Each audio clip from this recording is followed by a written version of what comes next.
រឿងកូនទន្សាយលុតទំពាំងវិជូលតានៅក្នុងភូមិព្រៃសរមានកសិករម្នាក់ឈ្មោះប្រខេងដាំទំពាំងវិជូលដែលផ្លែធំស្រស់ស្អាតកាលណាផ្លែចាប់ផ្ដើមឆ្ងាញ់កូនទន្សាយតូចម្នាក់ឃើញហើយចង់សាក់រសជាតិផ្លែឈើនោះយកមួយកូនទន្សាយលួចចូលចំការនឹងលុតទំពាំងវិជូលលោកតាខេងវាសប្បាយចិត្តខ្លាំងណាស់ព្រោះផ្លែផ្អែមឆ្ងាញ់ប៉ុន្តែថ្ងៃបន្ទាប់ប្រខេងសង្កេតឃើញថាផ្លែរបស់គាត់កំពុងបាត់ទៅគាត់សម្រេចចិត្តដាក់អន្ទាក់យប់ក្រោយកូនទន្សាយលួចមកម្ដងទៀតប៉ុន្តែប្រខេងចាប់បានប្រខេងរក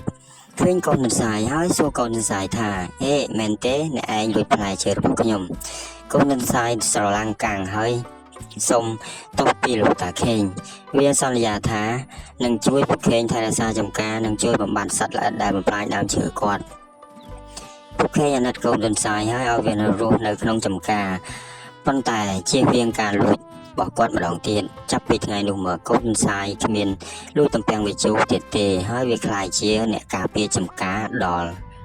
ស្មោះ